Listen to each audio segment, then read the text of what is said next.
para seguir con más de nuestro programa Al Día con Sergio. Vamos a conversar de inmediato con la abogada penalista Alejandra Costa. Ella, entre otros casos, está llevando adelante lo que ha sido la detención de los escoltas del equipo de Juan Guaidó. Y veíamos con preocupación que nos mantenían aislados. Alejandra, buenos días, primero que nada. Buenos días, Sergio. Buenos días a toda tu audiencia.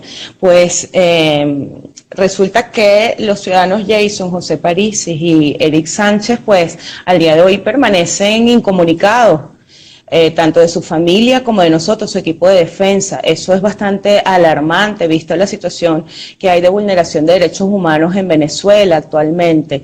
Ya hemos visto evidentemente todo el reporte que extendió la alta comisionada y pues ese es nuestro mayor temor ahora. Desconocemos cuál es su estado de salud, su integridad física, en qué lugar de detención, de reclusión se encuentran. No se sabe de hecho, ni en qué lugar están, pues no se sabe. Exactamente, Sergio. De hecho, hasta el día domingo, 14 de julio, desconocíamos qué cuerpo policial había efectuado la detención, en qué circunstancias, de modo, tiempo y lugar se había realizado esa detención, si en realidad esos hechos expuestos y divulgados mediáticamente y difundidos mediante cadenas y programas de televisión, había sido realidad lo que plasmaban. No conocemos hechos, no conocemos las actuaciones, desconocemos si evidentemente ellos portaban algún elemento que los haga pues presumir que son autores o partícipes en algún hecho punible previsto en las leyes de Venezuela, de modo que el domingo fue que efectivamente logramos verificar cuando fueron trasladados al Palacio de Justicia, cuando nos percatamos que fue el FAES quien hizo el traslado. Muy bien, el FAES tiene muchas sedes en Caracas, sabemos que es una fuerza de acciones especiales pertenecientes al Cuerpo de Policía Nacional Bolivariana. La Policía Nacional Bolivariana tiene diversas sedes en toda Caracas y en todas ellas, incluida la sede del helicoide que comparte con el SEBIN, pues niegan la presencia de estos ciudadanos dentro de esos sitios. Entonces, nos debe llamar la atención y causar alarma y sorpresa esta situación, vista la situación de derechos humanos que hay en este país. Ahora, estamos hablando entonces de cuántos días ya detenidos tendrían estos jóvenes. Ok, tienen detenido desde el día viernes 12 de julio del 2019. Pierden comunicación con sus familiares aproximadamente entre 9:30 y 10 de la mañana.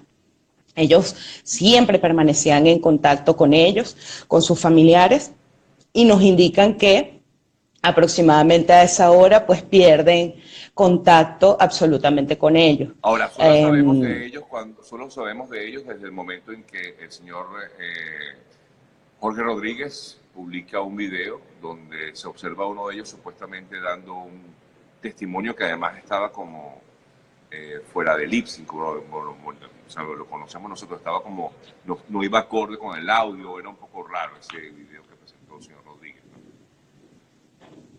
Así es, en realidad pues se conoce cuando estos ciudadanos son detenidos, cuando estas autoridades, vamos a llamarlo así, aquí en Venezuela, pues en cadena nacional señalan que se encuentran bajo custodia. Eso es todo lo que conocíamos, de hecho, hasta el día viernes en la noche, aproximadamente en unas 9 horas de la noche. Evidentemente el equipo del presidente Juan Guaidó pues empieza a buscarlos, a tratar a través de sus compañeros de enterarse un poco más de lo que había ocurrido, y los familiares son los que contactan con el equipo de defensa porque temen evidentemente por la vida de ellos. Claro. Ahora, ¿Qué ocurre allí? ¿Qué se viola aquí? Bueno, aquí se violan muchos derechos humanos, por supuesto, ¿no? Pero ¿cuáles son esos derechos humanos que se violan? primero, el desconocer de su paradero, sus condiciones físicas de salud y el acceso además a la defensa, ¿no? Así es. Cada privado de libertad, cada detenido, bien sean las circunstancias que sean, de hecho, el artículo 44 constitucional prevé que deben estar siempre en contacto permanente, apenas sean detenidos, tanto con sus familiares como con sus representantes legales y abogados de confianza. Debe preservarse, evidentemente, su estado físico, su integridad, su salud, y además de que como conocemos realmente los hechos por los cuales fueron detenidos, te pongo en antecedentes. Ellos supuestamente son detenidos el día viernes 7 de julio. Son trasladados al Palacio de Justicia el día domingo 14, cumpliéndose así con el lapso establecido en el artículo 44 que te mencioné de la Constitución, y evidentemente tratando también el órgano policial y evidentemente el Poder Judicial de curarse en salud, como decimos vulgarmente, cotidianamente aquí en Venezuela, de justificar y que ese lapso haya sido cumplido. Por tanto, no podríamos pensar que hay en principio, una detención arbitraria. Sin embargo, desconociendo si hay orden de aprehensión, como ordena nuestra Constitución, o bien que estos ciudadanos hayan sido aprehendidos en flagrancia, que ya a pesar de que resulte un poco tedioso hablar de flagrancia, porque hemos conocido antecedentes y casos como, por ejemplo, el diputado Juan Carlos Requesens, que dicen que estuvo en una flagrancia permanente, ¿no? Prácticamente desde que tomó posesión del cargo. Como desconocemos esa circunstancia, pues no podemos hablar de esa detención arbitraria. En principio hablábamos desde el viernes de una posible desaparición forzada, que fíjate que justificaron presentándolos el día domingo. Así que se paralizó por el momento, están en estado de incomunicación y se desconoce el estado físico y su integridad personal. Presumir, en vista de casos anteriores, conversamos, amigas y amigos, con Alejandra Tosta, abogada, y que está llevando adelante pues, el caso de estos jóvenes que fueron detenidos, que están, detenidos, secuestrados, porque no sé cómo de qué otra manera llamarlo, ellos son los escoltas del equipo de Guaidó. Ahora, suponemos que también pudieran estar siendo víctimas de maltratos físicos, de torturas, para poder, poder mostrar o decir en video cosas que en teoría no habrían sucedido. ¿Por qué te digo esto? Porque tengo entendido que ellos supuestamente eran los que están acusados por parte del régimen de haber sido los que estaban tratando de vender unas armas que todavía no entendemos todavía bien este caso, porque, soy sincero, el régimen lo que presentó fue el mismo video que había presentado el equipo de Guaidó en su momento, cuando la gente incluso bromeaba, porque decía que Guaidó se había convertido en una especie de Superman al tratar de defender a su equipo cuando se bajó de la camioneta, cuando en teoría estas personas iban a ser detenidas por la DGCIN. En síntesis, hay digamos una serie de inconsistencias desde todo punto de vista, desde el primer momento hasta el último momento que supimos de ellos, algo de ellos por parte de Jorge Rodríguez, que lo presentó en un video, ¿no? Incoherencias y mucha confusión. Yo creo que lo que lo que diferencia este caso que se presenta hoy día con el resto de los cuales he tenido la oportunidad de defender y de participar, pues es eso, es jugar a la persuasión, a la confusión, a las incoherencias, a la ilogicidad. Fíjate que comentando con eso de los elementos que se presentan mediáticamente, es importante señalarle a la audiencia que debemos separar lo que es la supuesta realidad que pretende presentar mediáticamente de esa realidad netamente procesal y jurídica. Okay. ¿Por qué me refiero a esto? Conocemos de primera mano que esas verdades mediáticas que divulgan y difunden a través de los canales del Estado no coincide nunca con los elementos que rielan al expediente. O sea, no van acordes con la realidad, pues. No se encuentran ni en sintonía ni versan allí, porque saben y conocen que esos elementos recabados y presentados y divulgados son nulos de toda nulidad. Entonces, ¿cómo va a sustentar, vamos a decir, una imputación, un señalamiento, porque estamos en etapa de investigación, una etapa incipiente, con un video grabado en una sede policial frente a una cantidad indeterminada de funcionarios fuertemente armados, con una cartelera de alguna persona que dice, claro, es que bueno, ya, y además ya sabemos que no es la primera evidentemente vez. Hay coacción, evidentemente hay coacción. Entonces, una confesión arrancada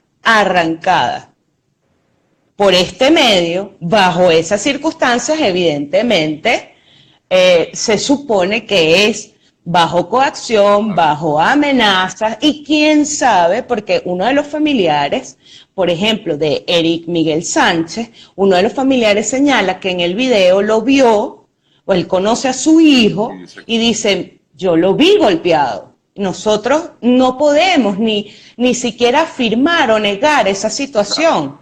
¿Por qué? Porque no los hemos visto. Claro. Y entonces nosotros responsablemente no podemos señalar, mira, sí, están siendo torturados, porque no lo sabemos. Lo peor se encuentran es eso, la angustia que tienen los familiares de esos jóvenes, así como exactamente. Esos otros presos políticos, de no saber en qué condiciones están. Bueno, es una tortura también para los familiares.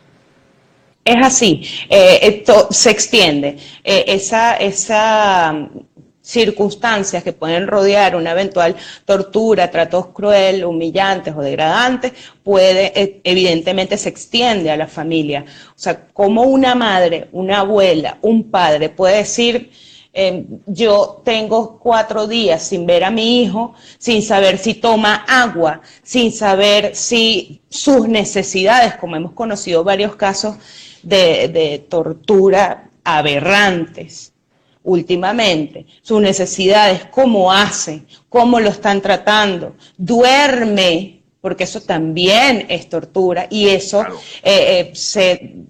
Se ha evidenciado en otros casos, no los dejan dormir, los levantan a cada rato para interrogatorios. Te consulto, conversamos, repito, con Alejandra Tosta, abogada, doctora, digamos que queda en todo caso, ¿qué le queda al equipo de defensa? ¿A dónde más pueden acudir? Que la Defensoría del Pueblo no existe. La Fiscalía ya sabemos lo que hace. Entonces, ¿a quién pueden acudir ustedes en Venezuela en estos momentos? Bueno, en este punto recordemos a tu audiencia y a ti en particular que nos encontramos en una etapa en donde el día domingo fue declinado el expediente. El Tribunal Séptimo de Control del Área Metropolitana de Caracas declinó el conocimiento de la causa porque se consideró incompetente para conocer. Se desprende del expediente fue el día de ayer, al final de la tarde, luego de un tormentoso día que pasamos en Palacio de Justicia, que ya te voy a comentar también, que es importante que sepan y elevamos esa denuncia el día de hoy, que ocurrió el día de ayer al final de la tarde. Una vez que nosotros pues logramos verificar, confirmar que ese expediente había salido por lo menos de las manos de el juez Alejandro, ahora no me acuerdo el apellido, de Ángel Cabrera, se desprende finalmente del expediente, porque para ellos eso es un asunto administrativo que no tiene más. No tiene más, no. Esos señores están allí sin defensa, sin haber sido nombrados sus abogados de confianza, se desconocen en qué estado están realmente. Entonces hay que tener un poco de humanidad, que no sé si se le puede pedir a esta gente, a estos operadores, pero bueno, el día de ayer finalmente salió ese expediente de allí, lo logramos, ese fue el objetivo de ayer planteado por la defensa y lo logramos. salió y finalmente llegó al tribunal especializado en materia de terrorismo y casos asociados a la delincuencia organizada. ¿Qué ocurre con ese tribunal que tiene, vamos a llamarlo doble competencia? Ordinario, que se dedica a delitos comunes, y los especializados en materia de terrorismo. Sin embargo, la juez está encargada de dos tribunales, primero de control en materia de terrorismo y el segundo de control en materia de terrorismo. Nos toca definir hoy si esa causa la va a conocer vía primero de terrorismo o segundo de terrorismo. Entonces seguimos jugando a la persuasión, a la confusión, tanto de la defensa como de todo el aparato judicial. Claro. Así que esperamos que por lo menos... Esa misma gente está ya en Barbados sentada, supuestamente hablando de paz, de diálogo, como dicen ellos. Bueno, yo no soy la vocera ni persona indicada, ¿no? Para comentarlo. Pero yo sí lo puedo decir en mi comentario, de verdad que yo todavía no logro entender muchas cosas allí y digo, esta gente, este régimen, pues allí sentado hablando de paz y miren cómo actúan, ¿no? Bueno, son las jugadas. Es así, tan perseguidos se siente que pues los fiscales el día de ayer, cuando se encontraban ingresando a la sede de Palacio, nos encontramos la doctora Charity Flores y mi persona, allí sentadas esperando a que fuese distribuido el expediente. Sí. Y resulta que ellos venían subiendo las escaleras y como mi compañera, mi asociada, se encontraba hablando por teléfono, pues ellos juraron que nosotros le estábamos tomando fotos. Nos denunciaron ante la presidencia del circuito y vinieron aproximadamente 4 jefes de seguridad del DEM a hablar con nosotros y a decirnos qué estábamos haciendo allí, cuando todo Palacio sabe qué estábamos haciendo. Le dije que estamos esperando una declinatoria sin ningún problema. Y llega el jefe de seguridad que lo hicieron regresar de su casa para que nosotros accediéramos a revisar el teléfono, los teléfonos, tanto las últimas fotos como los últimos mensajes. Y te digo algo, Sergio, nosotros sabemos que eso es absolutamente ilegal y de hecho le dije, bueno, yo espero aquí sentada la orden del tribunal para que ustedes puedan hacer un vaciado de mi teléfono. Yo lo espero aquí sentada porque yo conozco mis derechos, porque yo no puedo defender a los demás si yo no defiendo y exijo que mis derechos sean respetados.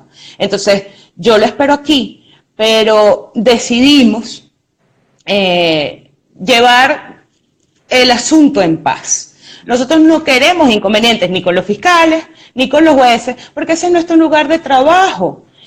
Cada quien en su rol. Entonces, pero sí lo advertimos porque es un asunto bastante serio y que puede repercutir al resto de compañeros, al resto de colegas, abogados, que hagan vida en Palacio de Justicia. Es decir, que la persecución evidentemente se extiende de familiares, los ciudadanos que están detenidos, los abogados que hacemos día a día el esfuerzo y luchamos por defender a estos ciudadanos de esta barbarie y en medio de un caos. Entonces, si ellos se sienten señalados y perseguidos, ¿qué quedará para uno? ¿Qué queda para uno? Alejandra, agradecido por este contacto. Seguimos, por supuesto, conversando. Un fuerte abrazo y, bueno, estamos pendientes del caso de estos dos jóvenes, Eric Jason Parisi. Eric Sánchez y Jason Parisi, jóvenes detenidos en teoría por FAES y, pues, suponemos que están en el SEBIN, ¿no? Sería en todo caso. No sabemos. En la sede del helicoides, lo suponemos, pero no lo podemos afirmar porque han sido negados. Bueno, esperamos que hoy podamos resolver un poco el acertijo de para cuándo puede estar fijada esa audiencia, si se realiza el día de hoy, qué tribunal efectivamente se va a quedar conociendo de la causa, porque como hemos escuchado, parecía estar quizás encaminado a acumularse con los hechos del 30 de abril.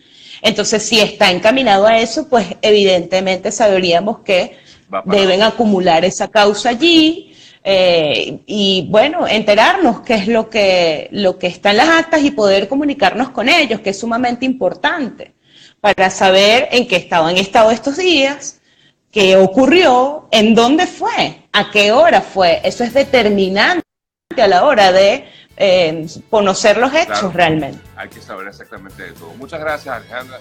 Amigas, amigos, nos toca una pausa y en breve continuamos con más de Al Día.